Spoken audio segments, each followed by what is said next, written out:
Ang puso na walang kamatayan. Kabanata 361, Pagpapalit ng pinsala para sa pinsala. Sa plataporma ng martial arts, sa isang kisap-mata, nalabanan ni Chen Yu ang lakas ng tatlong espada ni Ye Chengfeng.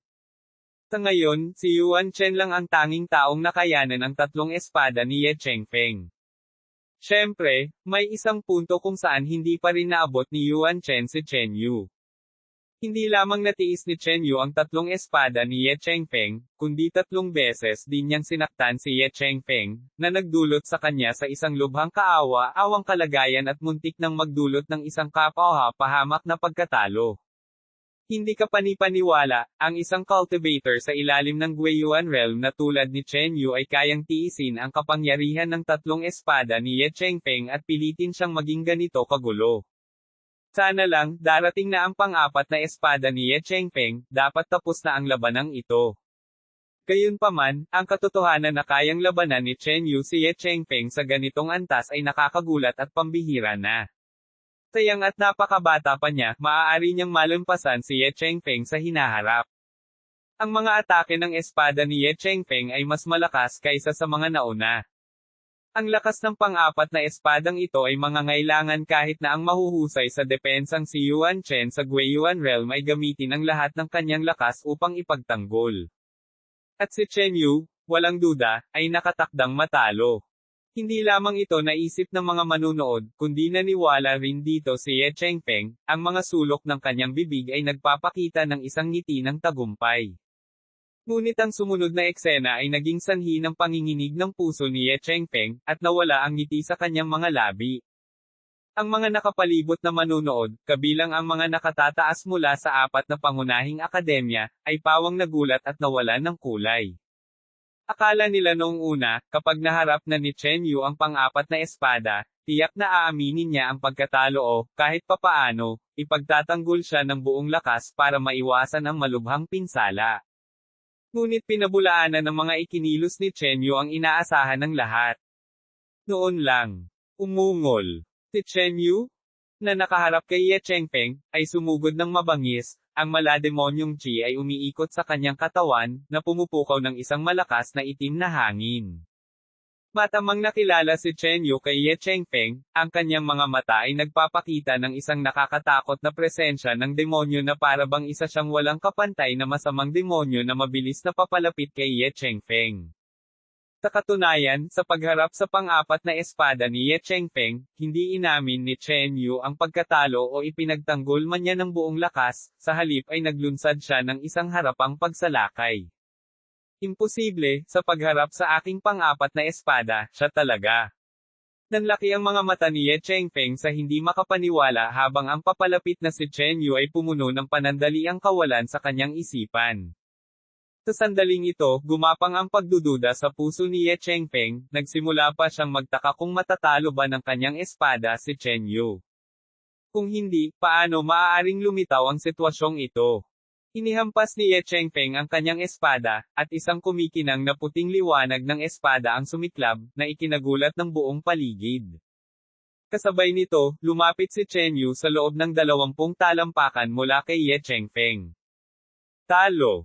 Sumabog si Chen Yu ng buong lakas, nagpakawala ng isang suntok na kuko na bumuo ng isang mabangis at nakakatakot na higanting kuko ng Demon Ron.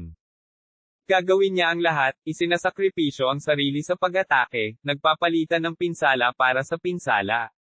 Sa sandaling ito, sa wakas ay naunawaan na ni Ye Chengfeng. Kung mangako siyang ilalabas ang ataking ito, mahuhuli na siya para magdepensa laban sa atake ni Chen Yu. Kung babawiin niya ang kanyang lakas ngayon para ipagtanggol ang atake ni Chen Yu, mabibigo ang kanyang espada na talunin ang mahusay sa depensa na si Chen Yu.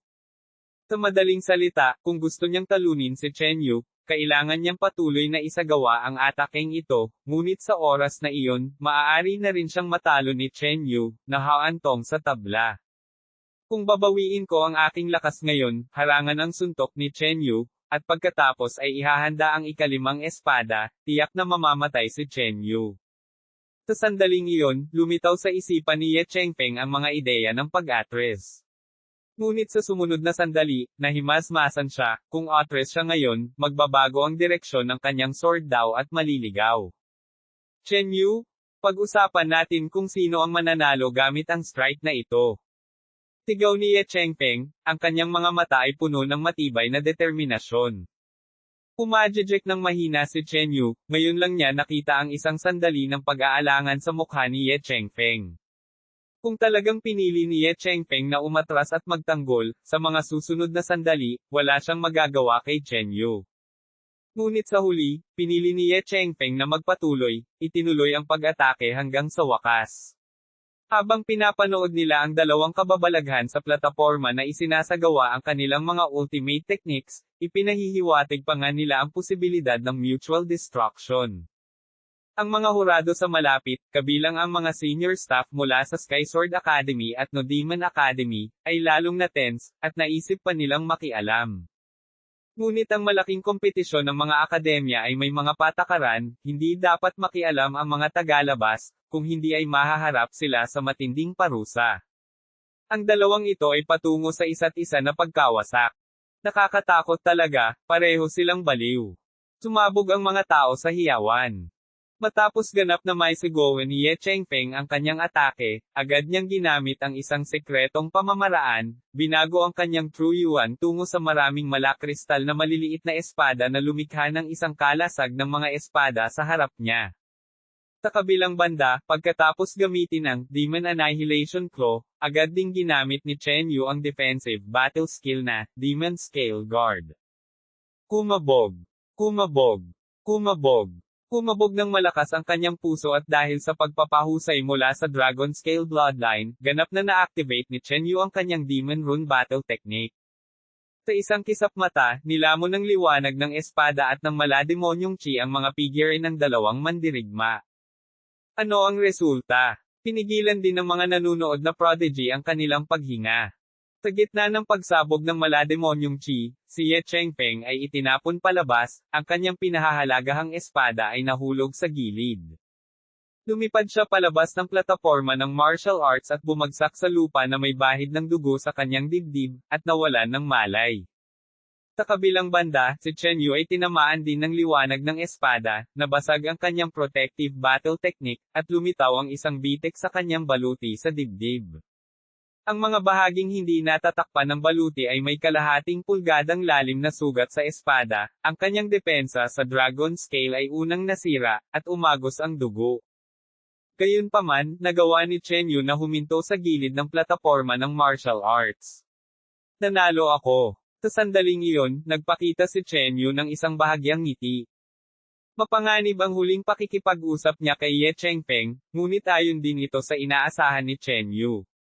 Sa pamamagitan ng pagpapalitan ng pinsala para sa pinsala, gamit ang kanyang malakas na pangangatawan at mataas na depensa, natural na nagkaroon ng kalamangan si Chen Yu. Tama ba ang nakikita ko? Ang numero 1 tao sa Skysword Academy, ang sword prodigy na si Ye Chengpeng, ay natalo na ni Chen Yu. Ito na siguro ang pinakamalaking pagkatalo sa kompetisyon, ang pagkatalo ni Chen Yu kay Ye Chengpeng, at malamang na pumangalawa siya. Ito na ang pangalawang prodigy ng Guiyuan Realm na nahulog sa kamay ni Chen Yu, hindi ba? Walang tigil, nakabibinging, ang mga sigaw ng pagkamangha. Ilang sandali pa, sumiklab ang hiyawan. Ang ugali ng binata na ito ay talagang kakaiba, pinili niya talagang ipagpalit ang pinsala sa pinsala kay Chengpeng, umaasa sa kanyang pangangatawan at lakas sa depensa, na natural na kayang tiisin ang mas maraming pinsala, ngunit si Chengpeng, bilang isang sword cultivator. Bumantong hininga ang matanda na may puting kilay mula sa Skysword Academy. Siyempre, kung hindi nagkaroon ng lakas ng loob si Chen Yu na gumawa ng ganoong desisyon, kinailangan niyang harapin ang ikalimang espada ni Ye Chengpeng. Sa panahong iyon, gaano man kahusay si Chen Yu, tiyak na matatalo siya. Dahil nga nakita ito ni Chen Yu kaya siya nagdesisyon, hindi binigyan si Ye Chengpeng ng pagkakataong ilabas ang kanyang ikalimang espada. Ang batang ito, alam na alam niya kung paano gamitin ang sarili niyang kalamangan. Kung ordinaryong tao lang ito, nang makita ang espada ni Ye Chengpeng, malamang ay natakot na sila ng husto. Ang lalaking nakasuot ng Golden Cloud Robe ay nagpakita ng paghanga. Tagumpay ni Chen Yu. Natigilan din sandali ang referee bago ay anunsyo ang resulta ng laban. Nang bumaba si Chen Yu mula sa entablado, lahat ay tumingin sa kanya na parang nakatingin sila sa isang halimaw. Paano siya naging ganito kalakas? Nakaramdam si Luo Haotian ng takot na bumubuhay sa kanyang puso. Hindi namamalayan, nalampasan na pala siya ni Chen Yu, dahilan para makaramdam si Luo Haotian ng kawalan ng kapangyarihan.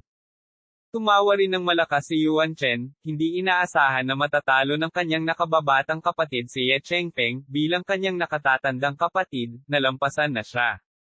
Sa kabilang banda, nanatiling tahimik si Duan Xinyo, ang kanyang puso ay puno ng kalungkutan.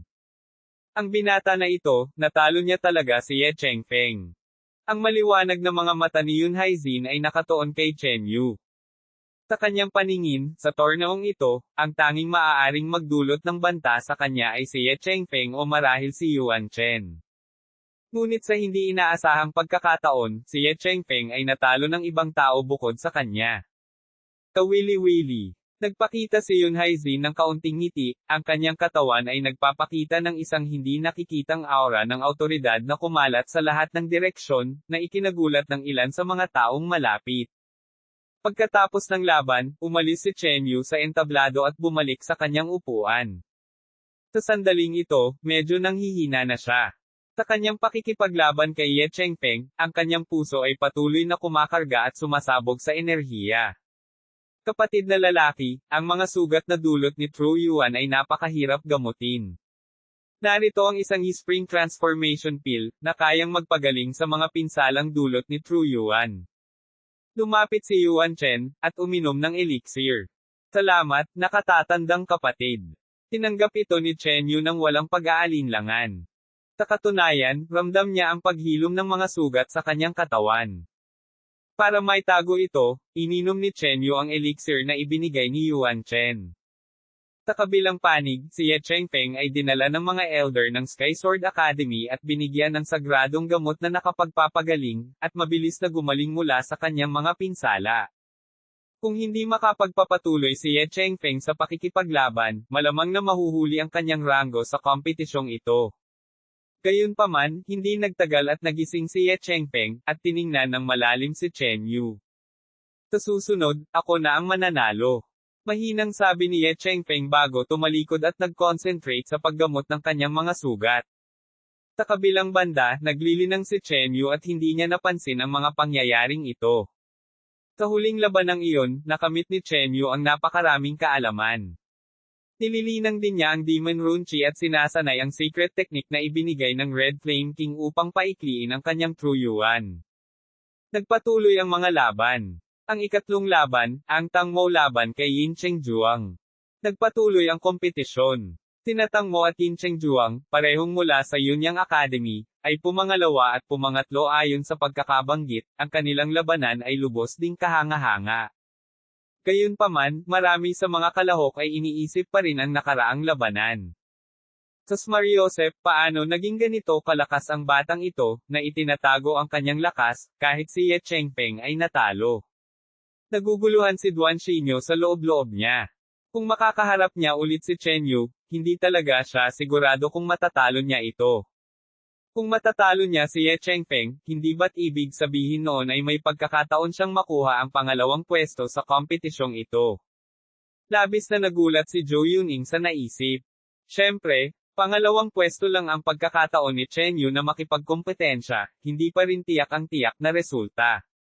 Sa kanyang palagay, pagkatapos ng laban ni Chen Yu at Ye Chengfeng, tiyak na nagtamo ng malubhang pinsala ang una.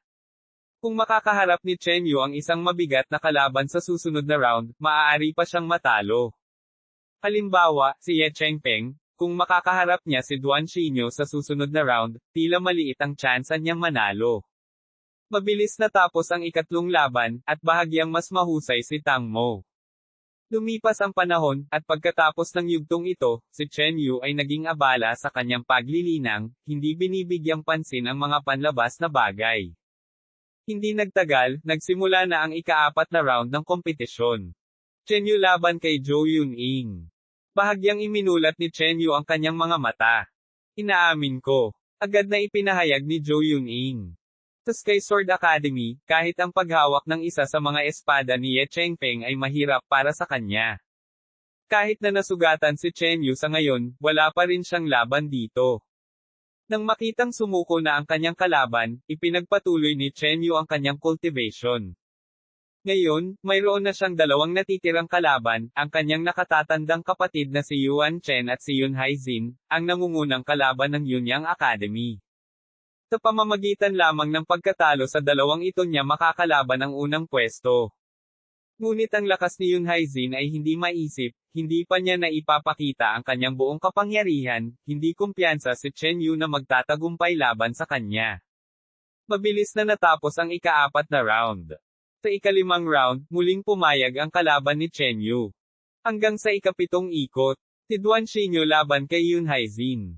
Inanunsyo na ng referee ang mga kalahok. Tuwang-tuwa ang buong Liuyun Mountain Range. Kaya naman, muling lumitaw ang isang labanan sa pagitan ng dalawang maglalaban sa Guiyuan Realm. Dati ay sina Yuan Chen at Ye Chengfeng, at ngayon ay sina Duan Xinyu at Yun Haizin. Kabanata 362, Pagiging iyong hasang bato. Duan Xinyu vs. Yun Haizin.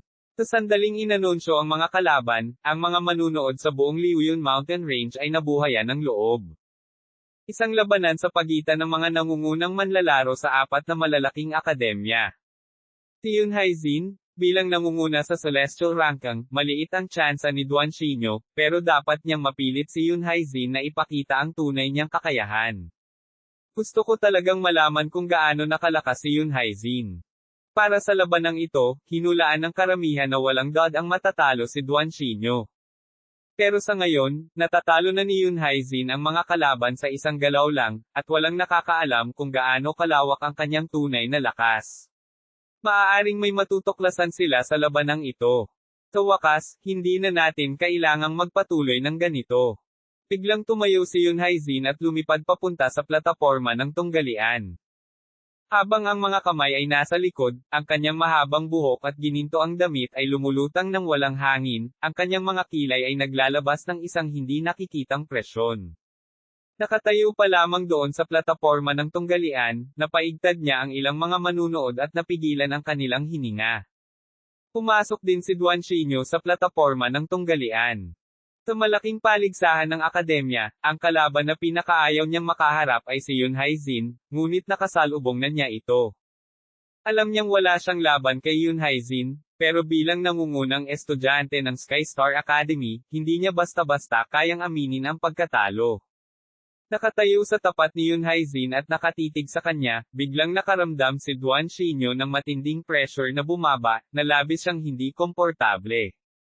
Alam niyang ito ang kombinasyon ng makapangyarihang espiritual na kapangyarihan at autoridad ni Yun Haizin. Malapit sa plataporma ng tunggalian, ang 10 iba pang kalahok ay tumingin dito, kasama na si Chen Yu, na kanina'y nakapikit at nagmumuni-muni, ngayon ay nakadilat na. Kung gusto ni Chen Yu na makuha ang unang pwesto, tiyak na kailangan niyang harapin si Yun Haizin. At sa ngayon, wala pang nagtulak kay Yun Haizin na ibunyag ang kanyang tunay na kakayahan. Sa plataporma ng tunggalian, nagharap sina Duan Xinyu at Yun Haizin, parehong nag-aalangan na gumawa ng unang galaw, ngunit ramdam ng lahat ang tensyonado at pigil na kapaligiran. Walang kapintasan. Matamang nakatitig si Duan Xinyu kay Yun Haizin ngunit wala siyang nakitang butas o kahinaan. At ang mahabang pagharap kay Yun Haizin ay isang pahirap din sa kanyang isipan, ang labis na espiritual na presyon ay nagdulot sa kanya ng paghingal. Sa wakas, si Duan Xinyu ang unang gumawa ng hakbang, hinayla ang isang patong ng itim na liwanag ng mga bituin gamit ang kanyang kanang kamao na nagniningning sa madilim na liwanag, papalapit kay Yun Haizin. Habang papalapit si Duan Xinyu sa kanang bahagi ni Yun Haizin, biglang binunot ni Yun Haizin ang kanyang espada. Isang nakamamanghang at nagliliyab na liwanag ng espada ang tumama kay Duan Xinyu malapit sa plataporma ng tunggalian. Nag-iwan pa ito ng bakas ng pagkapaso sa matibay na plataporma. Hindi katulad ni Ye Chengfeng si Yun Haizin, na pinapalakas ang kanyang lakas sa bawat pagtama ng espada, bawat isa ay mas malakas kaysa sa huli, ngunit ang mga atake ni Yun Haizin ay kasing lakas din. Bahagyang inilipat ni Duan Xinyu ang kanyang mga paa at umiwas. Gayunpaman, nang sandaling iyon, dumating ang pangalawang atake ng espada ni Yun Haizin, na parang inaasahan na niya ang galaw ni Duan Xinyu.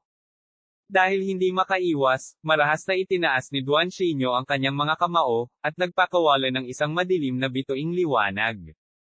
Dam Ugong. Unti-unting nilamon ng mainit na pulang liwanag ng espada ang madilim na liwanag at patuloy na sumulong.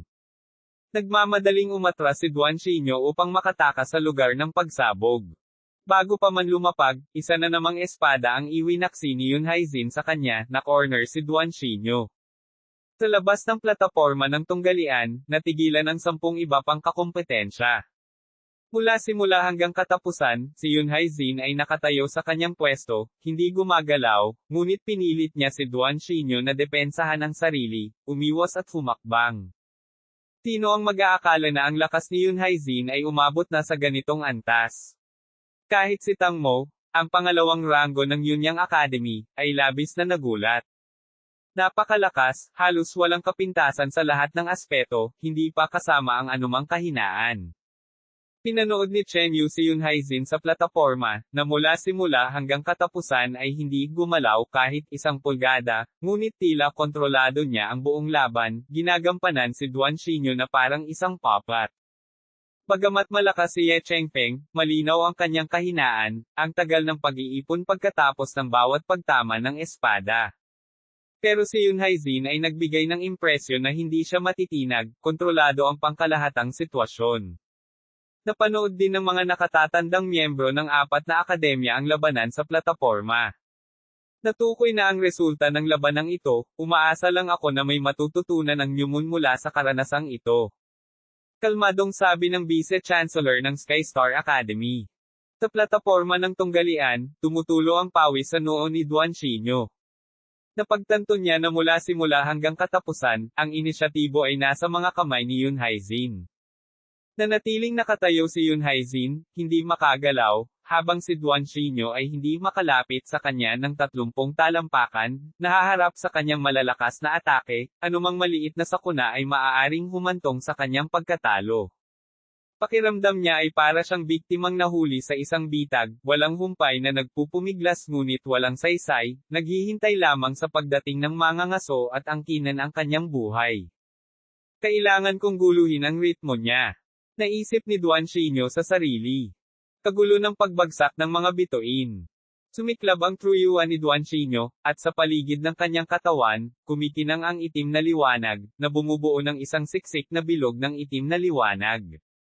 Uuso-usuos. Nagliwanag ang lahat ng itim na globo, sumugod sa kalangitan at sumubaybay sa mga itim na arko bago bumagsak patungo kay Yun Haizin. Halos 100 itim na globo ang sumalakay kay Yun Haizin mula sa lahat ng direksyon. Matapos gawin ang pag-ataking ito, hindi doon tumigil si Duan Xinyo. Pagbabago ng madilim na bituin sa langit.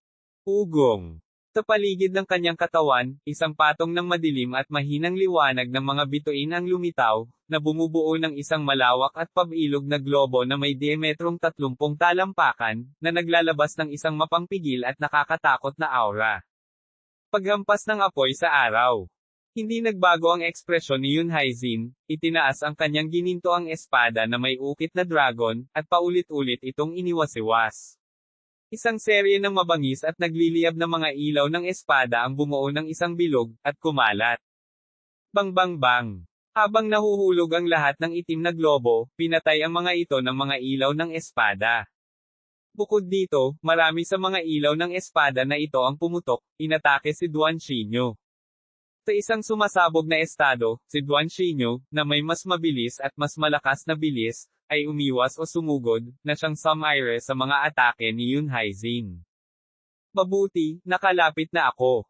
Sa wakas ay nakalapit si Duan Xinyo sa loob ng 30 talampakan mula kay Yun Haizin, mahigpit na nakahawak sa kanyang mga kamao, habang lalong lumalakas ang mga pagbabago-bago ng truyuan.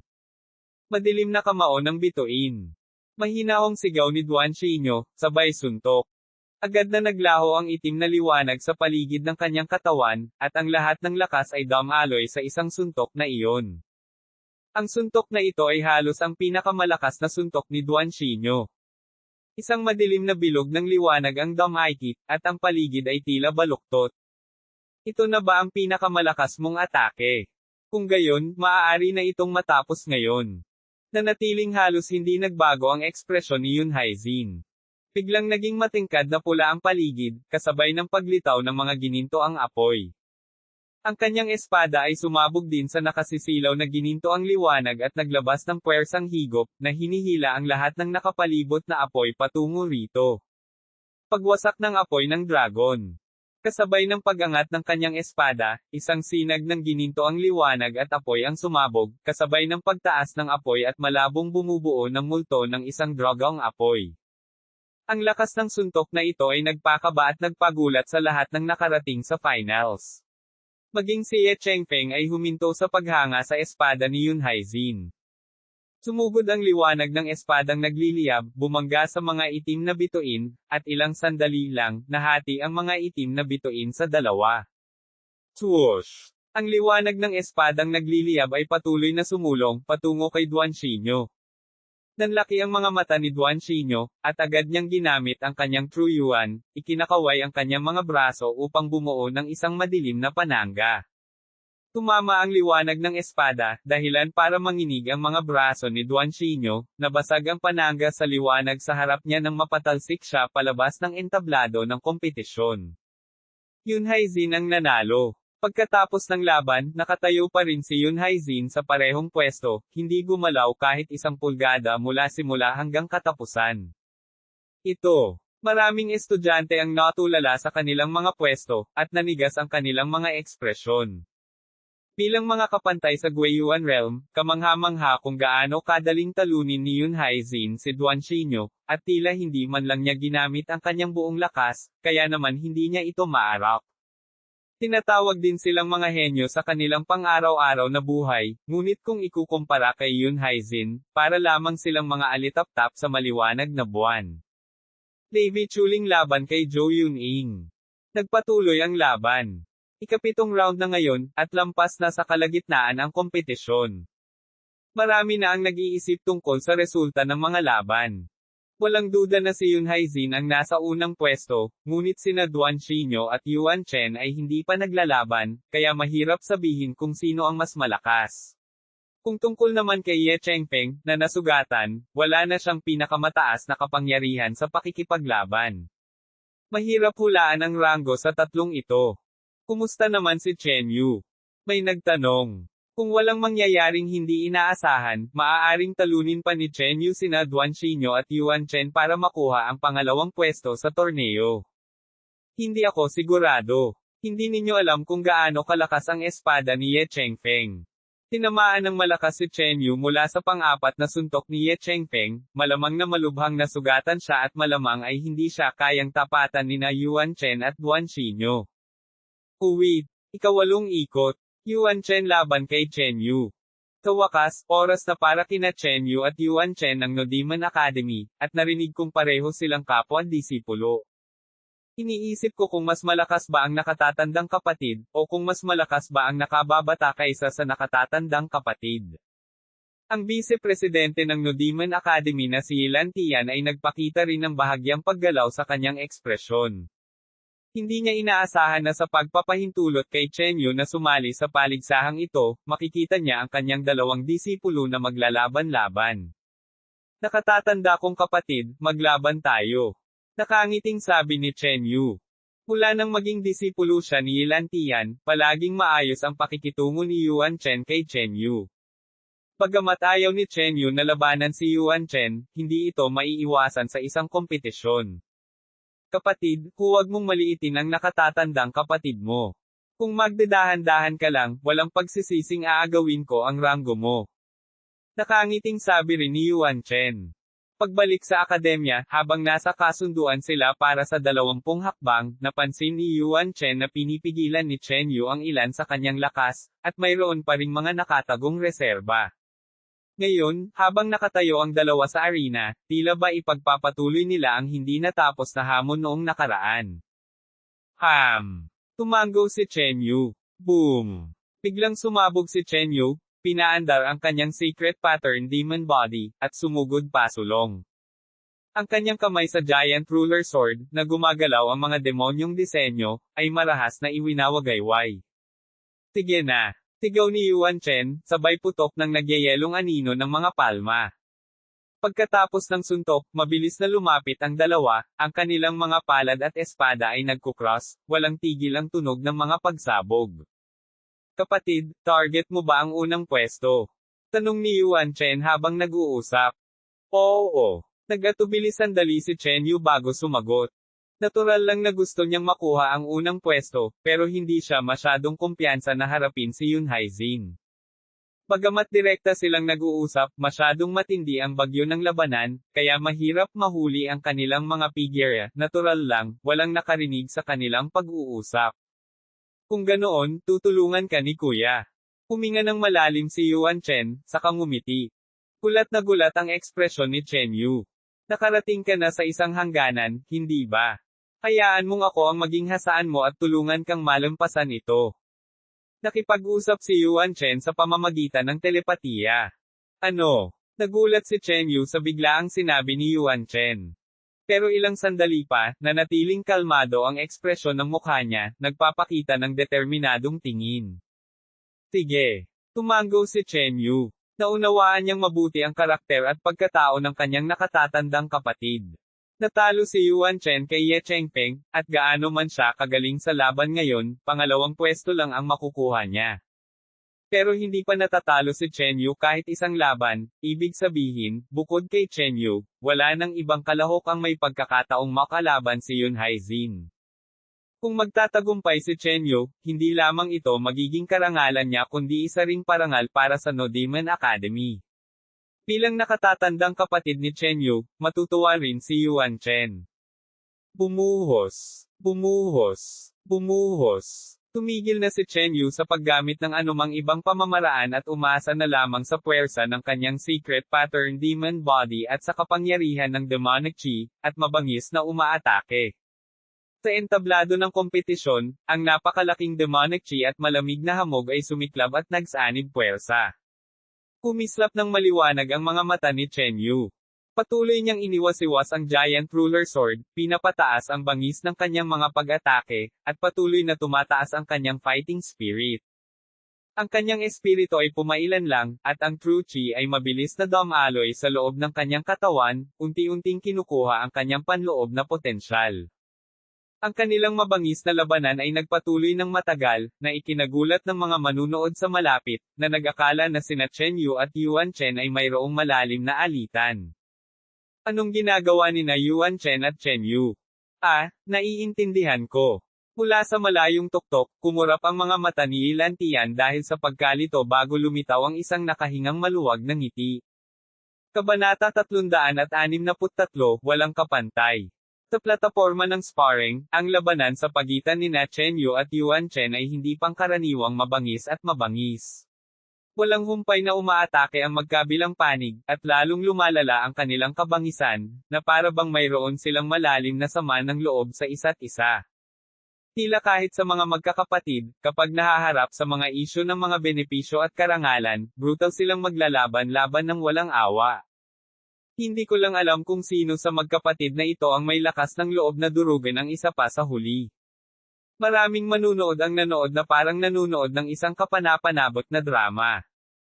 Gayunpaman, ang mga may malalim na lakas, kabilang ang mga finalist, ay may napansing kakaiba. Bagamat matindi ang laban ni Chen Yu at Yuan Chen, wala ni isa sa kanila ang gumamit ng alinman sa kanilang mga ultimate moves o trump card.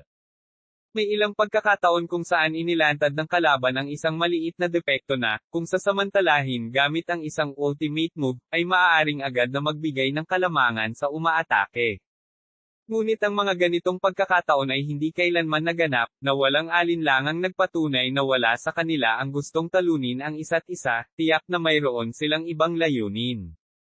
Sa plataporma ng sparring, mas lalong lumaban si Chen Yu, mas lalong tumitindi ang kanyang intensyon sa pakikipaglaban, na para bang ang kanyang enerhiya, vital signs, at dugo ay patuloy na nasusunog at sumasabog.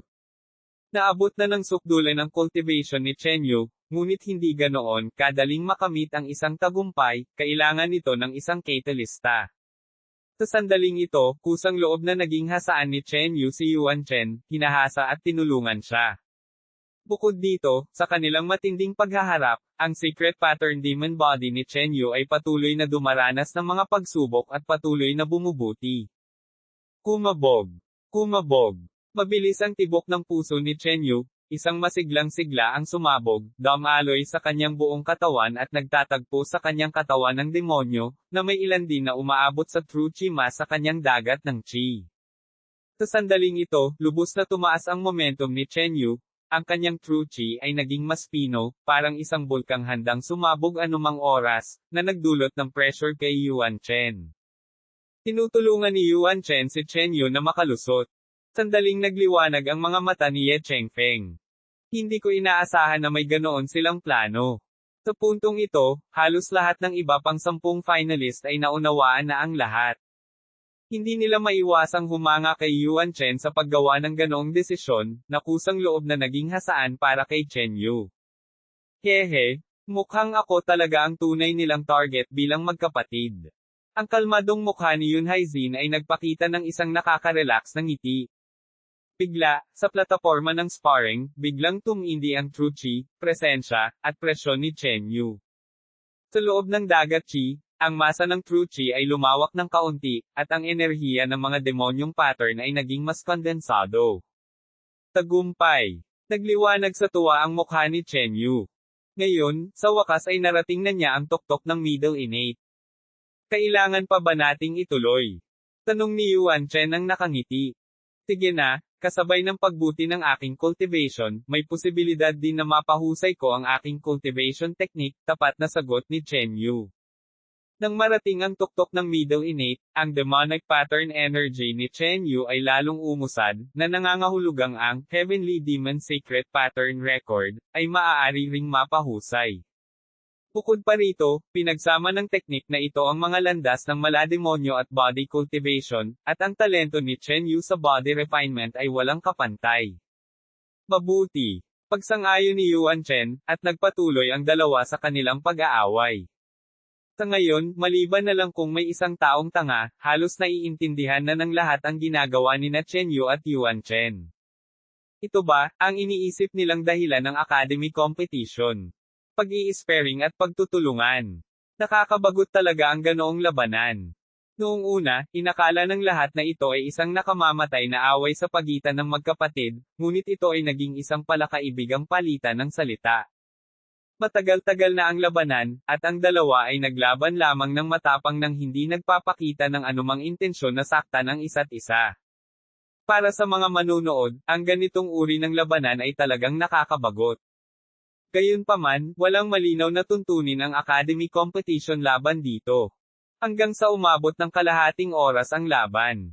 Chen Yu? Yuan Chen? Kung hindi ninyo matukoy ang mananalo sa lalong madaling panahon, ang laban ay magtatapos sa tabla, naiinip na anunsyo ng referee. Ang kompetisyon ay may patakaran upang maiwasan ang matagalang mga labanan, kung ang isang sparring match ay umabot ng kalahating oras, ang mananalo ay pagpapasyahan depende sa sitwasyon. Inaamin ko, sabi ni Yuan Chen. Matapos ang tagumpay ni Chen Yu, kahit pa maglaban-laban talaga ang dalawa para malaman kung sino ang mananalo, siguradong matatalo si Yuan Chen. Panalo si Chen Yu. Timbolikong idineklara ng referee ang tagumpay.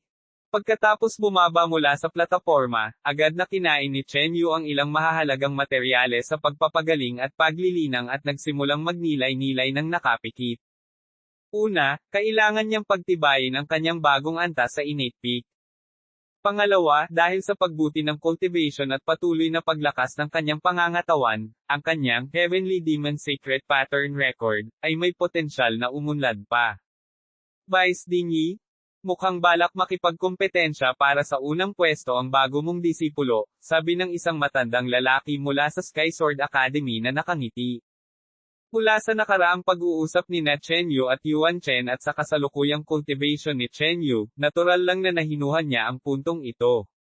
Nanatiling tahimik si Lan Tian, kahit siya ay hindi inaasahan ang ganitong pangyayari. Haha! Kahit na napakagaling ni Chen Yu, mas mababa pa rin siya kay Yun Haizin, na siyang pinakamalakas na henyo sa panahong ito at walang kapantay, natatawang sabi ng Vice Dean ng Yunyang Academy. Napansin niya ang intensyon ni Chen Yu ngunit wala siyang pakialam. Nagpatuloy ang kompetisyon. Nagsimula na ang ika-9 na round, isa na namang malaking labanan sa Guiyuan Realm. Ye Chengfeng laban kay Yun Haizin. Sa wakas, sila na rin, parehong mga nangungunang manlalaro sa kanilang mga akademya, parehong mga eskrimador, ang isa ay nasa una at ang isa ay nasa pangalawa sa ranggo. Bago ang academy competition, ito ang laban na pinakahihintay ng lahat. Sa plataporma ng sparring, hawak ng dalawa ang kani-kanilang mga pinahahalagahang espada, habang nagtitigan. Dalawang di nakikitang ilaw ng espada ang kumislap sa kawalan. Ping! Isang nagniningning na puti at napakatalas na liwanag ng espada ang bumangga sa isa pang napakalakas at nakapapasong liwanag ng espada, na nagdulot ng isang malakas na pagsabog sa kawalan. Sa sumunod na sandali, nanguna si Ye Chengfeng sa pag-atake, nagpakawala ng isang nakakagulat na liwanag ng espada na tumagos sa lahat, pagkatapos ay bumaba upang hampasin si Yun Haizin. Klang! Itinaas ni Yun Haizin ang kanyang ginintoang nagliliyab na espada, naglabas ng walang hanggang enerhiya ng init upang harangan ang pag-atake ni Ye Chengfeng. Iwinagayway niya ang kanyang braso, at isang pagsabog ng ginintoang apoy ang sumiklab, na sumire sa espada ni Ye Chengfeng, at kasabay nito, nagpakawala siya ng isang suntok gamit ang espada. Matapos hampasin ni Ye Chengfeng ang kanyang espada, agad niyang ginamit ang kanyang teknik sa paggalaw upang humabi at umiwas, iniiwasan ang espada ni Yun Haizin. Ngunit kasunod nito, ang pangalawa at pangatlong espada ni Yun Haizin ay tumama. Hindi tulad ni Ye Chengfeng, ang espada ni Yun Haizin ay napakabilis, kaya hindi niya nabigyan ng pagkakataon ang kanyang kalaban na huminga. Sa isang partikular na sandali, si Yun Haizin ang nagkusa at sinugod si Ye Chengfeng. Ting-dang! Napakabilis din ang bilis ni Yun Haizin, agad na nagbanggaan ang dalawa, isang matalim na tunog ng mga espada ang umalangaw-ngaw, kasabay ng nakakagulat na pagbabago-bago ng True Yuan na nagkalat sa lahat ng direksyon. Isang mahinang ungol ang pinakawalan ni Ye Chengfeng habang siya'y napaatras, habang umaagos ang sariwang dugo mula sa gilid ng kanyang bibig. Sayang, ang mga nakaraang pinsala ni Chengfeng ay hindi pa lubusang gumagaling. Bumantong hininga ang elder na may puting kilay mula sa Skysword Academy. Ye Chengfeng? Wala ka sa pinakamagandang kondisyon, wala kang kapantay para sa akin. Mula sa huling sagupaan na iyon, nahulaan na ni Yun Haizin ang kalagayan ni Ye Chengfeng. Isa lamang itong tugatog na kondisyon ni Ye Chengfeng na tunay na ituturing ni Yun Haizin bilang isang kalaban. Si Ye Chengfeng sa ganitong estado ay medyo nakakabigo kay Yun Haizin. Pangalawang espada. Nang napilitang umatras si Ye Chengfeng ni Yun Haizin, tumama ang pangalawang espada, ang lakas nito ay mas malakas kaysa dati. Pagwasak ng apoy ng dragon. Lumiit ang mga mata ni Yun Haizin, at sa isang pag-ihip ng kanyang espada, isang nakasisilaw na gininto ang apoy na parang espada ang sumilay. Ang apoy dito ay tumataas at malabong bumubuo ng multo ng isang apoy na dragon. Sumakay si Yun Haizin, binunot ang kanyang espada, direktang dinurog ang pangalawang espada ni Ye Chengfeng at inatake si Ye Chengfeng. Ang gayong mabangis at dominanteng paglapit ay nakapagpabuntong hininga ng malalim sa mga tao sa ibaba. Sa pagharap kay Ye Chengfeng, iisipin nila kung paano haharanggan ang kanyang espada, ngunit pinili ni Yun Haizin na basagin ang espada ni Ye Chengfeng. Muling nasugatan si Ye Chengfeng dahil sa natitirang epekto ng espada ni Yun Haizin, at umatras ng medyo malayo, ang kanyang kutis ay medyo namumutla. Ye Chengfeng? Ikaw ang kalaban na pinagmamasdan ko, gagamitin ko ang ilan sa aking mga pamamaraan para talunin ka. Nakatitig si Yun Haizin kay Ye Chengfeng, may bahid ng kaseryosohan sa mga mata nito. Weng boom! Biglang lumakas ang aura sa kanyang katawan, at sa loob ng halos 12 talampakan, isang patong ng gininto ang apoy ang lumitaw, na nagdulot ng matinding presyon. Unti-unting nababalutan ng ginto ang balat ni Yun Haizin at lumitaw ang kaunting disenyo ng apoy. Umugong ang nakapalibot na apoy, at naging isang dagat ng apoy. Sa puso ng dagat ng apoy, si Yun Haizin, na nagniningning sa gininto ang liwanag, nagliliyab sa gininto ang apoy, ay parang isang nakasisilaw na gininto ang araw. Sa sandaling ito, ang 10 iba pang finalist ay nakaramdam ng takot at pagsuko kay Yoon Hae-jin. Ipinakawala na ni Yoon Hae-jin ang kanyang bloodline power. Napakayaman ng lahi, tunay na karapat-dapat sa isang maharlikang talento. Isang ingay ang lumitaw mula sa karamihan. Sa kabilang banda, kumunot ang noo ni Ye Chengfeng, nakakaramdam ng hindi pa nagagawang presyon, ang lakas na naipon niya para sa kanyang pag-atake gamit ang espada ay hindi pa nailalabas. Ye Chengfeng? Tapusin na natin ito. Iniabot ni Yoon Hae-jin ang isang kamay, at agad na kumalat ang mga ginintoang apoy sa paligid niya, naging mga dragon na apoy na pumulupot patungo kay Ye Chengfeng. Kasabay nito, ang mahalagang espada sa kabilang kamay niya ay umismid palabas, isang gininto ang liwanag ng espada na may disenyong dragon ang mabangis na sumulong ng may di mapigil ang momentum. Slash! Nagpakita ng determinasyon ang mga mata ni Ye Chengfeng habang inilalabas niya ang lakas na matagal na niyang iniipon sa isang atake lamang. Isang malakristal na puting liwanag ng espada, na sinusundan ng isang patong ng puting anino ng espada at 12-dosenang talampakan ng haba, ang bumagsak ng malakas. Ugong. Sa plataporma ng tunggalian, kumukulo ang apoy, sunod-sunod na mga pagsabog ang tumunog, nakabibinging. Isang puting figure ang nakitang tumilapon mula sa unos ng apoy, at lumapag sa labas ng plataporma. Talo! Mahinang sabi ni Ye Chengfeng. Sa huling pag-uusap na iyon, kung hindi siya umatras agad, maaaring naligay sa panganib ang buhay niya. Nanalo si Yoon Hae-jin. Masyado siyang malakas. Nang mailabas ang bloodline, isang espada ang nagpalipad kay Ye Chengfeng. Tunay na ang pinakanatatanging talento ng henerasyong ito. Isang kaguluhan ang sumunod.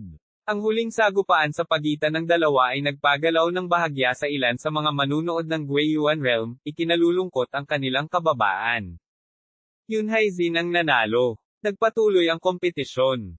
Sa sandaling ito, walang dod ang nakatayo si Yoon Hae-jin sa tuktok ng lahat, kasama ang iba pang 3 henyo ng Guiyuan Realm na napigilan, nanlalabo sa kanyang harapan. Sa round na ito, nakasagupan ni Chen Yu si Duan Xinyo, ngunit ang cultivation ni Chen Yu ay nakapagtala na ng tagumpay, at siya ay mas malakas kaysa dati. Pagkatapos ng mahigit 100 galaw sa isang direktang komprontasyon, natalo si Duan Xinyo kay Chen Yu. Ika-10 ikot, kalabanan ni Yoon Hae-jin si Yuan Chen. Dahil nakarating na sa ika-10 round, at 2 round na lang ang natitira, malapit nang matapos ang Grand Tournament ng Akademya. Sa plataporma ng tunggalian, nag-cruise na ng espada sina Yuan Chen at Yoon Hae-jin, ang kaliwang bahagi ng plataporma ay puno ng nagyayelong lamig, habang ang kanan ay nilalamon ng gininto ang liwanag. Habang naglalaban ang dalawa, ang gininto ang liwanag ay unti-unting sumusulong. Mabilis na nagpakawala si Yoon Hae-jin ng sunod-sunod na mga ilaw ng espada, at kahit na buong lakas na ipinagtanggol ni Yuan Chen ang kanyang sarili, nabigo pa rin siya. Sa isang tiyak na sandali, ang gininto ang liwanag ay gumawa ng isang mapagpasyang pagtulak, na nagpaalis ng lahat ng hamog sa plataporma. Napalipad si Yuan Chen dahil sa espada ni Yoon Hae-jin, isang sunog na marka ng espada sa kanyang dibdib, bumagsak siya sa labas ng plataporma, at samuka ng sariwang dugo. Sa buong proseso, si Yoon Hae-jin ay tila walang pakialam, ang kanyang espada ay sunod-sunod na tumatama kay Yuan Chen. Hindi kayang abutin ni Newman, ang iba pang 3 talento ng Guiyuan Realm ay nasa ilalim ng paanan ni Yoon Hae-jin. Yoon Hae-jin? Walang dod ang numero 1.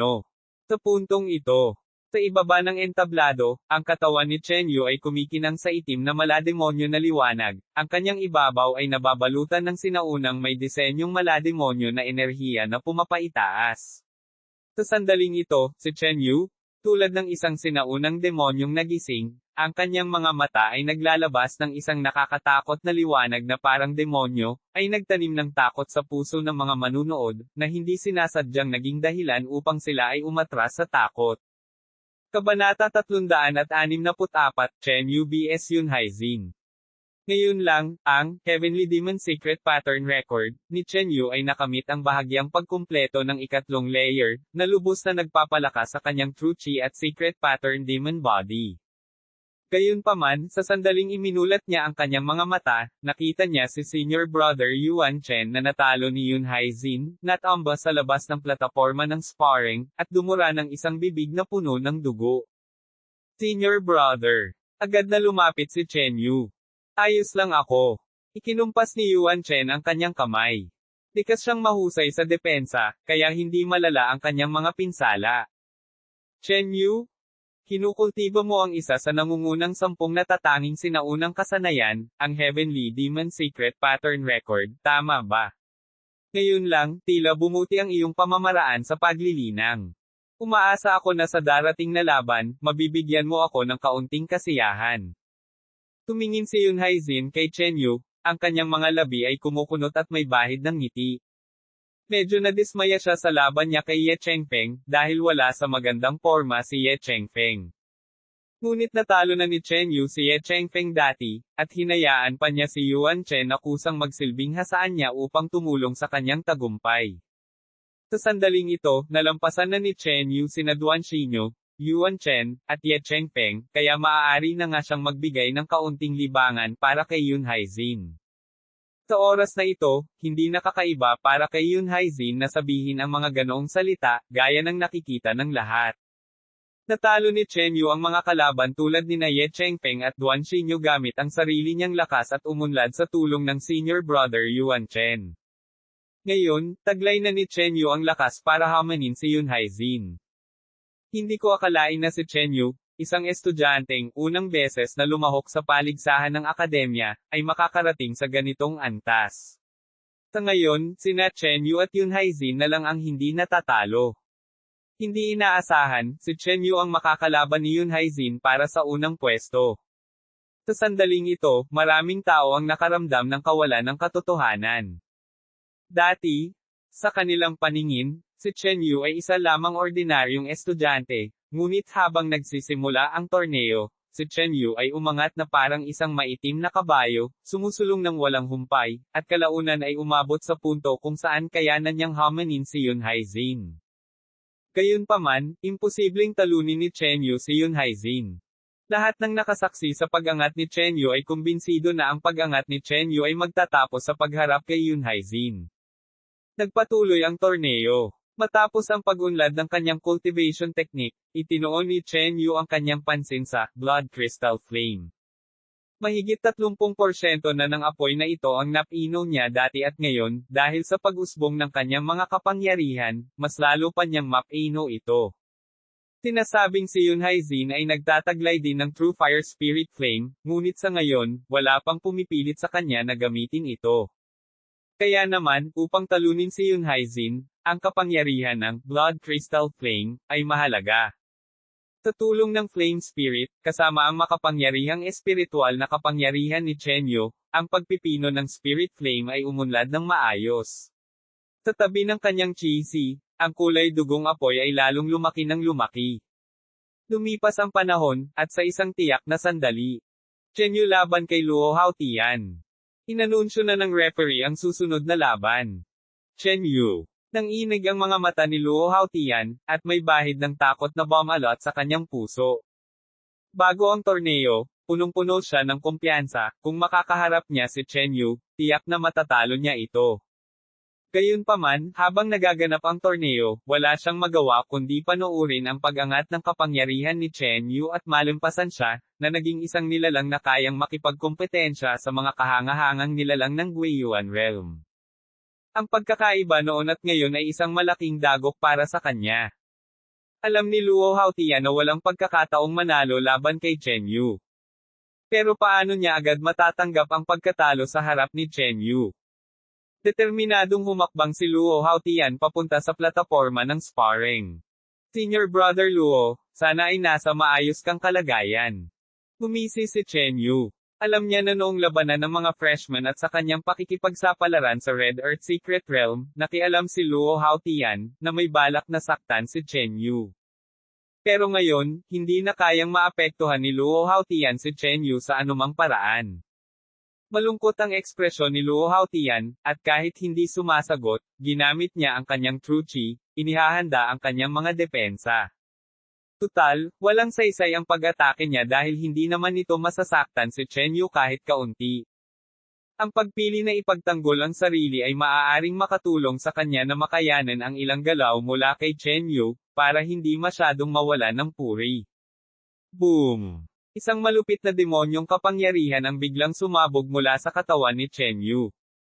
Sa kanyang mga mata, isang itim na liwanag ang sumilay, na parang dalawang sinag ng malademonyong liwanag mula sa Nine Nether Hell ang sumabog, sumusugod patungo kay Luo Haotian. Putok! Bigla, nakaramdam si Luo Haotian ng matinding malademonyong espiritual na presyon, para bang nasa isang malademonyong kailaliman siya, na may dalawang higanteng malademonyong mata mula sa kawalan na nakatitig sa kanya, na nagpapakita ng isang nakakatakot na malademonyong intensyon. Ang malademonyong mga matang iyon, na parang pagmamay-ari ng isang nakapangangilabot na demonyong nilalang, ay madaling kayang lipulin siya. Sa kabilang banda, nang makita si Luo Haotian na natigilan sa kanyang espiritual na kapangyarihan at malademonyong hangarin, agad na sumugod si Chen Yu. Nang marating ni Chen Yu si Luo Haotian, bigla siyang natauhan, na may bakas ng takot sa kanyang mukha. Mabilis niyang ginamit ang kanyang bloodline power, iniunat ang kanyang mga kamay sa pagtatangkang harangan ang atake ni Chen Yu. Pero huli na ang lahat sa naging reaksyon niya. Buong bangis na sumipa si Chen Yu, ang malakas na puwersa at enerhiya ng demonyo ay sumaire sa true chi ni Luo Haotian. Tumama ang sipa na iyon sa dibdib ni Luo Haotian, ang napakalakas na puwersa ay nagpalipad sa kanyang katawan paatras at bumagsak sa labas ng sparring platform. Isang sipa lang ang nakapagpas siya sa hindi pagkakaunawaan nila ni Luo Haotian. Pagkatapos ng laban, sinulyapan ni Chen Yu si Luo Haotian bago bumaba mula sa plataporma. Sa lupa, nakahiga si Luo Haotian na maalikabok at nalilito, ang kanyang mga mata ay puno ng nawawalang pagsuway. Hindi siya makapaniwala na ang dating hamak na langgam ay natalo na siya ngayon sa isang sipa lang, isang kahihiyan. Si Luo Haotian ba ang naghagis ng posporo?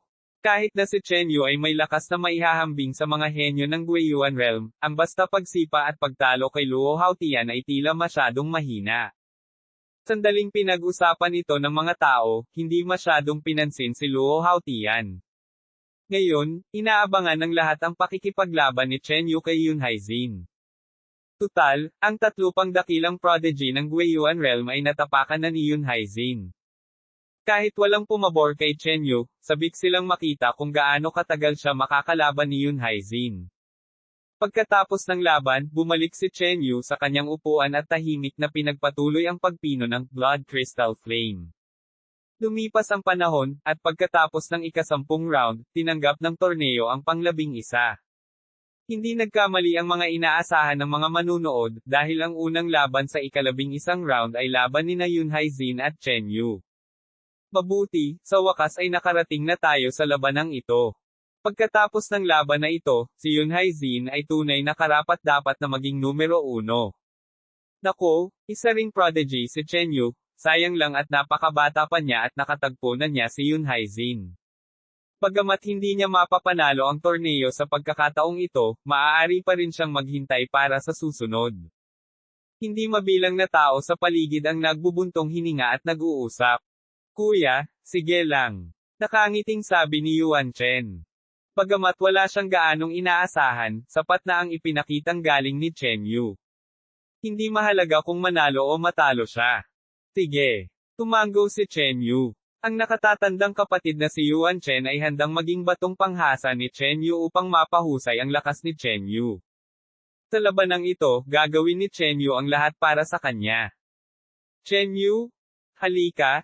Saksihan ko ang iyong numero 1 teknik sa depensa ng sinauna at moderno. Nakatayo na si Yun Haizin sa entablado, mahinahon at kalmadong nagsasalita. Kahit na nalinang ni Chen Yu ang ancient and modern's number 1 defense technique, masusugatan pa rin siya mula sa lahat ng direksyon sa ilalim ng opens iba ni Yun Haizin. Walang imik na sabi ni Ye Chengfeng. Tumalon si Chen Yu at lumapag sa entablado. Nang makita niya ang mga mata ni Yun Haizin, agad na naramdaman ni Chen Yu ang isang malakas at dominanteng pang-aapi na dumadaloy sa kanya na parang gininto ang karagatan ng apoy, na nagbabantang tuluyan siyang ilibing. Sa loob ng kaluluwa ni Chen Yu, isang walang hanggang mapang-ipang demonyong intensyon ang sumabog, agad na nagpawala ng gininto ang liwanag at mabangis na apoy sa paligid niya. Takawalan, para bang isang sinaunang mabangis na demonyo at isang gininto ang higanteng dragon ang naghaharap, ang kanilang kakila-kilabot na espiritual na kapangyarihan ay nagbabanggaan at nagbubuga ng bulkzo ng hangin.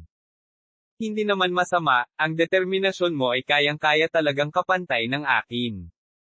Isang ngiti ang sumilay sa mukha ni Yun Haizin. Bagamat medyo nadismaya siya sa laban kay Ye Chengpeng, maaaring magdulot ito sa kanya ng maraming kasiyahan. Hindi pa siya tapos magsalita, casual na inihagis ni Yun Haizin ang gininto ang espadang may disenyo ng dragon sa kanyang kamay, at isang gininto ang espadang apoy na chi ang tumama kay Chen Yu. Agad na ginamit ni Chen Yu ang kanyang secret pattern demon body, at hinugot ang Hien Ruler Sword. Pinakilos niya ang malademonyo na chi at sumugod gamit ang lahat ng kanyang lakas. Bamputok. Agad na nilamon ng liwanag ng espada ni Yun Haizin ang atake ni Chen Yu, sumugod at sumabog kay Chen Yu.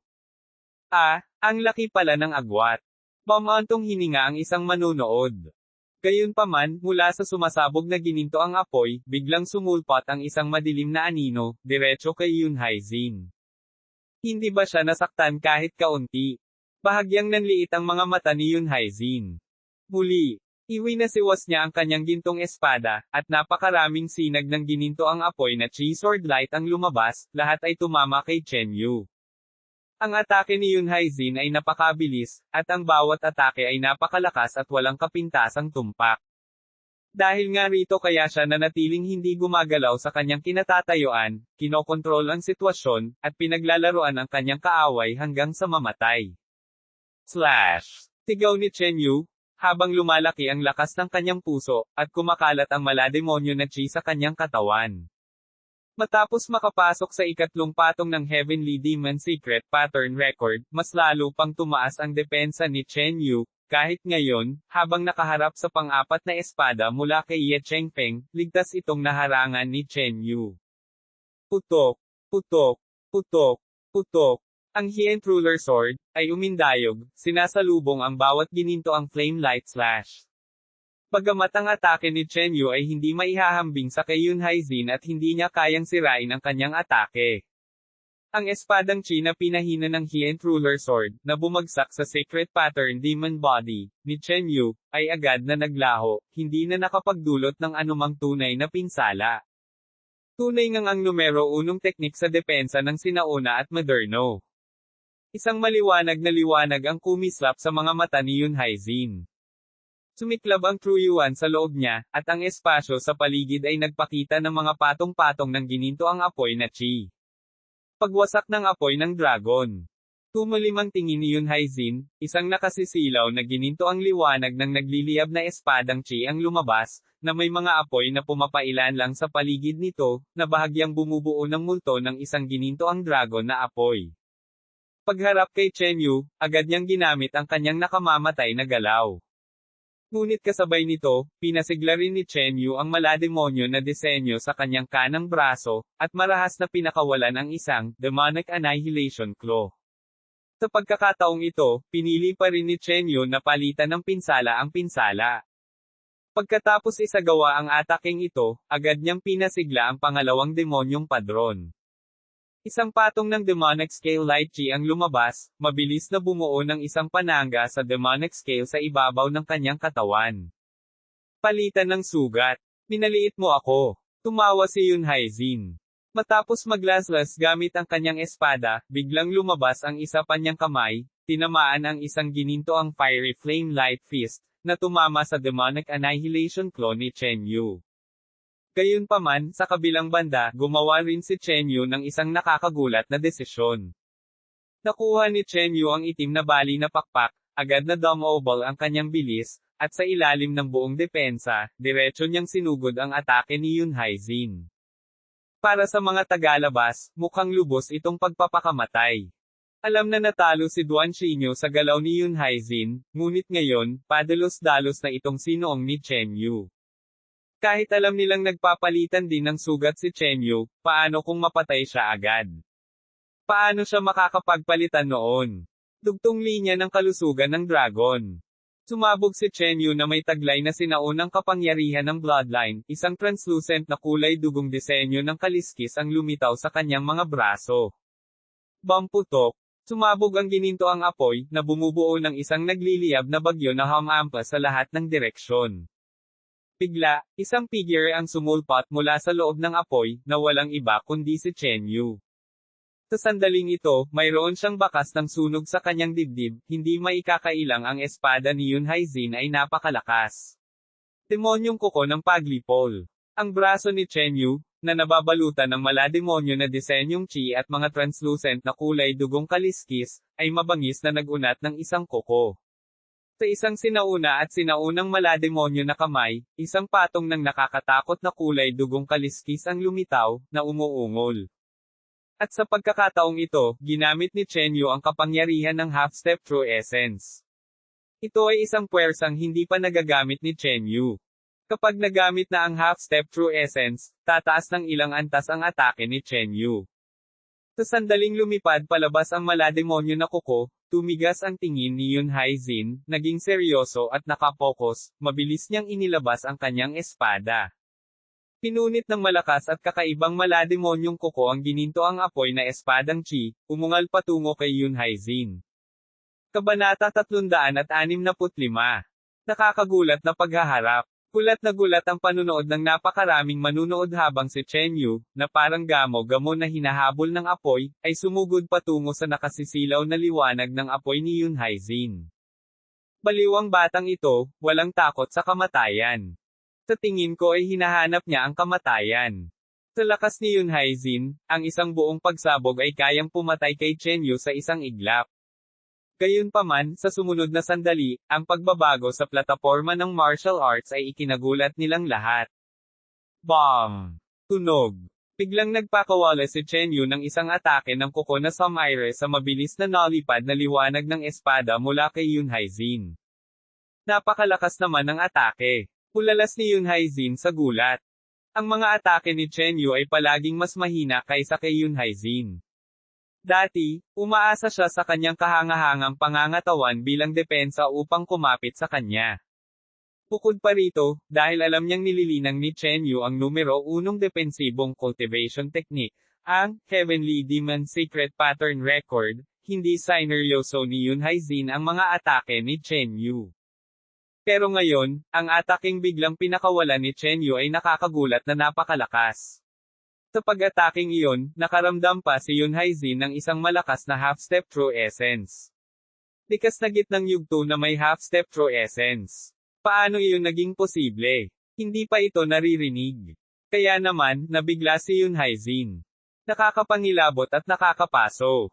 Ipinuwesto ni Yun Haizin ang kanyang mahabang espada na may disenyong gintong dragon sa harap ng kanyang dibdib, at naglabas ng True Yuan mula sa loob ng kanyang katawan upang mapaglabanan ang tama ng kuko ni Chen Yu. Patuloy na dumulas paatras ang kanyang figure, at ang kanyang mga braso ay nakaramdam din ng matinding puwersa. Ang half-step true essence ni Chen Yu ay pinaikli sa ibabaw ng malademonyo na chi, halos maihahambing sa True Yuan ng Guiyuan Realm. Kasabay nito, ang paglakas mula sa Dragon Scale Bloodline ay lubos na nagpataas ng lakas ni Chen Yu, na naging dahilan upang maging napakalakas ng kanyang mga atake. Isang pagsabog ng malademonyong chi at gininto ang apoy ang sumabog. Matapos mawala ang lahat, nanatili si Yun Haizin na hindi naapektuhan, ngunit ang mga damit sa kanyang kaliwang balikat ay punit-punit, at ang gininto ang panloob na baluti sa ilalim ay may ilang marka ng hiwa. Ang atake ni Chen Yu ay tumago sa panloob na baluti at nasugatan si Yun Haizin. Nasaktan. Bahagyang nawala ng malay si Yun Haizin, hindi inaasahan na ang isang sandali ng kapabayaan ay magreresulta sa isang pinsala. Ito ang unang pagkakataon na nasugatan siya sa nagpapatuloy na kompetisyon sa martial arts. Dahil wala ng oras para mag-isip pa, sumugod muli si Chen Yu, na parang isang walang kapantay na demonyong halimaw, ang kanyang intensyon ay puno ng nakakakilabot na bangis. Kasabay nito, ang mga nakapalibot na cultivator ay lubos na nag-alburuto sa kasabikan. Naitaboy talaga ni Chen Yu si Yun Haizin at nasugatan pa ito, napakahirap paniwalaan. Mukhang sa tulong ng kanyang nakatatandang kapatid na si Yuan Chen, ang lakas ni Chen Yu ay lumakas ng husto. Mas lalong namangha ang 10 iba pang tao sa labas ng plataporma ng martial arts. Nakipaglaban sila kay Yoon Hae-jin at alam nila ang kakilakilabot ng kanyang mga kakayahan. Si Yoon Hae-jin, habang nakatayo sa plataporma ng martial arts, ay tila kontrolado ang buong larangan ng digmaan, nakikipaglaro sa kanyang mga kalaban kung kailan niya gusto. Gayunpaman, sa laban kontra kay Chen Yu, hindi lamang tila nawala ng kontrol si Yoon Hae-jin, kundi nasugatan din siya ni Chen Yu. Tunay ngang napakalakas ng kontrol ni Yoon Hae-jin, ngunit ang paraan ng pakikipaglaban ng ating nakababatang kapatid, simple at magaspang, ay hindi lubos na naaapektuhan ni Yoon Hae-jin, kahit ano pa ang gawin ni Yoon Hae-jin. Harap-harapan siya ng ating nakababatang kapatid, walang takot na umaatake kahit buhay man o kamatayan ang kapalit. Tinuri ni Yuan Chen. Sa plataporma ng martial arts, muling naglaban sina Chen Yu at Yoon Hae-jin. Sa pagkakataong ito, tila pantay ang tugma nilang dalawa. Putok, putok, putok. Lumapit si Chen Yu kay Yoon Hae-jin, marahas na iniwas-iwas ang giant ruler sword, at gamit ang kabilang kamay niya, nagpakawala siya ng malalakas na suntok sa isang walang ingat na pagsalakay. Ang ganitong paraan ng pag-atake ay kasing simple lamang ng maaari at mukhang medyo kalokohan pa nga. Kailangan lang pansamantalang umiwas o umiwas ng kalaban, at kapag naubos na ang lakas ni Chen Yu, mapapanalo na nila ito. Ngunit ang pamamaraan ni Chen Yu ay naging epektibo laban kay Yoon Hae-jin. Bilang nangungunang cultivator ng Yunyang Academy, paano makaka-address at makakaiwas si Yoon Hae-jin laban sa isang innate middle stage student lamang? Kumapit, kumapit, putok. Paulit-ulit na inihampas ni Yoon Hae-jin ang kanyang espada. Mabilis ang kanyang mga pag-atake, ngunit si Chen Yu ay mas mabilis at mas mabangis. Tila nabaliw si Chen Yu, binaliwala ang depensa, at buong pusong umaatake. Pero paano maihahambing ang depensa ni Yoon Hae-jin sa kay Chen Yu, na kailangang panatilihin? Unti-unti, napigilan ni Chen Yu si Yoon Hae-jin. Ang eksenang ito ay nag-iwan ng pagkagulat sa mga manunood na nasa malapit. Nako, masyadong matigas ang ulo ni Hae-jin, kung atras na lang sana siya at hihintayin na maubos ang enerhiya ni Chen Yu. Madamdaming sabi ng deputy dean ng Yunyang Academy. Gayunpaman, hindi siya nag-alala kahit kaunti. Sa plataporma ng martial arts, isang makapangyarihang bloodline power ang lumabas mula kay Yoon Hae-jin, ang kanyang momentum ay biglang tumaas, na naglalabas ng isang aura na nakakapagpatibok ng puso. Unti-unting naging ginintuan ang balat ni Yoon Hae-jin, kasabay ng paglitaw ng mga bakas ng apoy. Sa gitna niya, isang gininto ang dagat ng apoy ang lumitaw. Si Yoon Hae-jin, na nakatayo sa gitna ng impyerno, ay nagniningning ng napakaganda gamit ang gininto ang liwanag, nagliliyab sa gininto ang apoy, na parang isang nakasisilaw na gininto ang araw. Paanong hindi nasusugpo ang bloodline power ng batang ito sa harapan ko? Matapos pasiglahin ang kanyang bloodline power, natuklasan ni Yoon Hae-jin ang isang kamangha-manghang katotohanan. Napakataas ng konsentrasyon ng kanyang bloodline sa kanyang mga kapantay sa nangungunang 10 ancient clans, halos palaging nasusupol ang kanilang mga bloodline ng kanyang presensya, ngunit ang bloodline ni Chen Yu sa loob ay tila halos hindi naaapektuhan. Pero hindi mahalaga iyon. Kapag nabuksan na ang bloodline power, mas tataas ang antas ng attack power ni Yoon Hae-jin, isang bagay na hindi kayang ipagtanggol ni Chen Yu. Ngunit sa sandaling umatake si Yoon Hae-jin, ang bloodline power sa katabing si Chen Yu ay lalong lumakas ng lumakas. Umungol. Bigla, isang mahinang tunog ng awit ng dragon ang nagmula kay Chen Yu, dala ang kaunting kamahalan ng sinaunang dragon. Ang mga kulay dugong disenyo ng kaliskis sa kanyang katawan ay lalong naging makatotohanan, na parang naging totoong kaliskis. Sa sandaling ito, ang Fiery Sun Bloodline ni Yoon Hae-jin ay medyo napigilan. Kumatok, kumatok, kumatok, kumatok, kumatok. Sinamantala ang pagkakataong ito, sumabog ang puso ni Chen Yu, dinobol ang kanyang bilis at lakas. Putok, putok, putok. Hawak niya ang espada sa kaliwang kamay, walang tigil sa paghiwa, at ang kanang kamay naman niya, na nababalutan ng mga sacred pattern, ay pinakawalan ang Demon Extinguishing Claw. Sa kabilang banda, hindi nagpakita ng kahinaan si Yoon Hae-jin, gumanti lamang siya.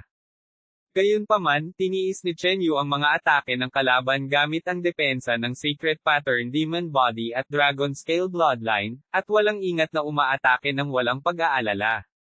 Patuloy na may mga bakas ng paso ang kanyang katawan, na mabilis na gumaling.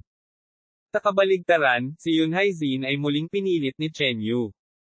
Ang kanyang ginintoang damit ay patuloy na nababasag, at lumitaw ang mga bitek sa ginintoang panloob na baluti. Sa isang partikular na sandali, bumagal ang bilis ng pag-atake ni Chen Yu, at ibinoken niya ang kanyang bibig para huminga ng malalim. Umungol. Isang malakas na dagandong ang sumabog, sumugod patungo sa harapan. Bagamat nakapag-iwan si Yun Haizin ng ilang marka sa katawan ni Chen Yu, siya mismo ay naapektuhan ng Copper Lion Roar ni Chen Yu, kung saan umuugong ang kanyang ulo, isang matinding sakit ang kumakalat mula sa kanyang mga organo. Bang! Tunog. Pinalis ni Chen Yu ang isang kuko, na itaboy si Yun Haizin ng ilang beses, pinunit ang kanyang damit sa dibdib at ibinunyag ang ginintoang baluti sa ilalim. Ngunit ang napakalakas na puwersa ng suntok ni Chen Yu ay tumagos sa baluti, na nakaapekto sa katawan ni Yun Haizin, na nagdulot ng pagtulo ng sariwang dugo mula sa sulok ng kanyang bibig. Dati, si Yun Haizin ay sinaksak lang ni Chen Yu, ngunit sa pagkakataong ito, siya ay tunay na nasaktan nito. Sa sandaling ito, tumahimik ang buong lugar malapit sa entablado ng tunggalian, lahat ng mata ay nakadikit sa entablado, halos lumuwa sa kanilang mga butas. Pintong liwanag na nakakadurog ng araw na slash. Naging mabangis ang ekspresyon ni Yun Haizin, kumulo ang mga ginintoang apoy sa paligid niya, isang nakakatakot na puwersa ang nagmumula sa espadang may disenyo ng dragon. Bang! Tunog. Ang ginintoang espada sa kanyang kamay ay nagliliyab ng matindi, nagwawalis ng isang arko ng espada, isang kapansin-pansing ginintoang bahaghari ang tumatagos, ang liwanag nito ay nagpapatingkad sa lahat ng iba pang bagay na malabo at walang kulay. Balot na may kaliskis na demonyo. Agad na ginamit ni Chen Yu ang battle skill ng pangalawang demonic pattern at, sa pagkakataong ito, inactivate niya ang ilang half-step true essence. Isang patong ng maitim na pulang malademonyo na kaliskis ang kumislap sa paligid ni Chen Yu. Matapos gamitin ang kanyang depensang kasanayan sa pakikipaglaban, sumulong pa rin si Chen Yu patungo kay Yun Haizin, handang makipagpalitan ng mga sugat. Bumbang! Or, tunog ng malakas. Sa entablado ng tunggalian, bumagsak ang liwanag ng espada, at sumiklab ang mga ginintoang apoy. Kasabay nito, isang bola ng itim na demonic chi ang sumabog sa paligid ng kinaroroonan ni Yun Haizin. Sa Smariosep, hindi mapigilan ni Yun Haizin na magmura. Baliw na baliw itong si Chen Yu. Kahit anong bahid ng takot para sa sarili, kahit anong paraan pa niya atakihin, tila walang pakialam si Chen Yu sa buhay o kamatayan, ang gusto lang niya ay saktan ito. Sumisirit. Sa gitna ng dagat ng apoy, muling sumugod si Chen Yu. Ang kanyang katawan ay puno ng maraming sugat, ngunit tila wala siyang pakialam. Chen Yu, mas malakas ka kaysa kay Ye Chengfeng. Para itulak ako hanggang dito, napagdesisyonan kong hayaan kang mahulog sa aking pinakamakapangyarihang pamamaraan. Unti-unting hamupa ang inis ni Yun Haizin, na para bang malapit nang matapos ang labanang ito. Swoosh! Sa Smariosep, itinaas niya ang kanyang palad, at doon, biglang lumitaw ang isang nakasisilaw na ginintoang apoy, na naglalabas ng isang nakakatakot at nakakapangilabot na presyon. Mabangis na araw, tunay na apoy. Ang pamilya yun ay mahusay sa pagpino ng True Fire Spirit Flame, at ayon sa mga ulat, ang Fierce Sun True Fire, ni Yun Haizin ay nilamon at sumanib pa sa isa pang True Fire, na nagtataglay ng pambihirang kapangyarihan. Ang such True Fire ay nasa top 10 sa buong Yunjiao country, tapos na ang labanang ito. Hindi napigilan ng mga manunood ang mapasigaw. Ang pagtulak ni Chen Yu kay Yun Haizin sa ganitong antas ay kahanga-hanga na, ngunit sa huli, si Chen Yu ay tiyak na mahuhulog sa harap ni Yun Haizin. Bahagyang umiling din si Yuan Chen, ang kapangyarihang nalilikha ng bloodline power ni Yun Haizin kasama ang makapangyarihang Fierce Sun True Fire, ay hindi kayang harapin kahit ng malalakas na cultivator ng Guiyuan Realm. Gayunpaman, nang bumalik ang tingin ng lahat kay Chen Yu, muli silang nagulat, at nanlaki ang kanilang mga mata. Sa harap ni Yun Haizin na siyang naglabas ng Fierce Sun True Fire, pinanatili pa rin ni Chen Yu ang kanyang walang takot na kilos. Sumisirit. Mabilis na lumapit si Chen Yu kay Yun Haizin, lumalakas ang presensya nito, at ang malademonyo niyang intensyon ay mabagsik. Dahil kamatayan ang hinahanap mo, hayaan mong ipakita ko sa iyo ang aking sukdulang lakas. Bahagyang namula ang mukha ni Yun Haizin. Labis siyang naiinis na hindi natitinag si Chen Yu, kahit na matapos niyang gamitin ang ganoong teknik. Bam! Tunog. Inihampas ni Yun Haizin ang kanyang kamay sa espada, at agad, ang Fierce Sun True Flame ay sumanib sa talam, na nagliyab sa buong gintong espada. Nang makita ang espadang ito, nanginig ang ilang batikang tagapagtanggol ng Early Guiyuan Realm sa malapit. Pero ng oras na iyon, ang kamay ni Chen Yu ay nagpakita rin ng isang apoy, pulang-pula at nakakatakot na translucent. Ito ba, tunay na apoy na espirito ng apoy? Sa Smariosep, si Chen Yu ay mayroon ding True Fire Spirit Flame. Anong klase yan?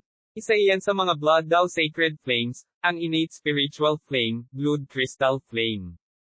Nang lumitaw ang apoy na ito, nagdulot ito ng kaguluhan na higit na nakahihigit sa Fierce Sun True Fire ni Yun Haizin. Paano ito nangyari? Ako raw ang pinakamalakas. Sandali na natigilan si Yun Haizin, pagkatapos ay bigla siyang sumigaw at iwinasiwas ang kanyang espada. Bam! Tunog.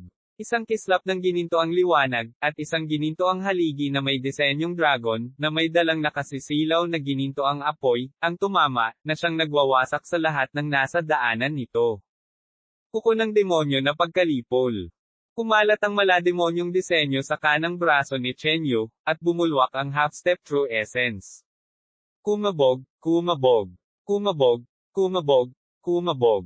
Sumabog ang kanyang puso ng buong lakas, hiniwa ni Chen Yu ang kanyang kuko, na lumikha ng isang luma at nakakatakot na kuko na may kaliskis na kulay pula at dugo. Kasabay nito, ang Blood Crystal Flame ay sumanib sa maitim na pulang kuko. Hoy! Sa Smariosep! Ang demonic extinction claw na ito, na ngayon ay nababalot ng pulang dugong apoy, ay sumabog na may napakabangis at dominanteng presensya, determinadong punutin ang lahat. Bumbang! Or, tunog ng malakas. Pareho silang halos sabay na sumalakay, at isang mapaminsalang bagyo ang pumailan lang sa kalangitan, ang ginintuan at maitim na pulang apoy ay mabangis na nagkaugnay. Ang kapangyarihang nalilikha ng sagupaang ito ay madaling kayang lipulin ang isang regular na innate pit cultivator. Umungol. Ang maitim na pulang apoy ay gamulong na parang may sarili silang buhay, at sa ilang sandali, nilamon at ikinalat nila ang mga ginintoang apoy. Sa ilalim ng kontrol ni Chen Yu at ng Flame Spirit, ang kapangyarihan ng Blood Crystal Flame ay umabot sa hangganan nito, at dahil sa likas na mas mataas na kalidad nito kaysa sa Fierce Sun True Fire ni Yun Haizin, si Chen Yu ang may kalamangan sa ataking ito. Putok. Isang malabong kamay na may malademonyo at kuko, na may 5 daliri na nababalutan ng nagliliyab na dugo, ang sumire sa lahat at sumugod kay Yun Haizin. Hindi ito maaaring mangyari. Napuno ng takot at kawalan ng paniniwala ang mukha ni Yun Haizin. Ang pinakamalakas niyang atake ay mas mahina kaysa kay Chen Yu. Agad niyang inihagis ang kanyang espada, ngunit dahil nailabas na niya ang kanyang pinakamataas na suntok, wala na siyang kapangyarihang sumunod. Bumbang! Or, tunog ng malakas. Si Yun Haizin ay pinasabog sa layong 12 zang, ang panloob na baluti sa kanyang dibdib ay nabasag, at ilang maliliit na kulay dugong apoy ang sumasayaw sa kanyang katawan.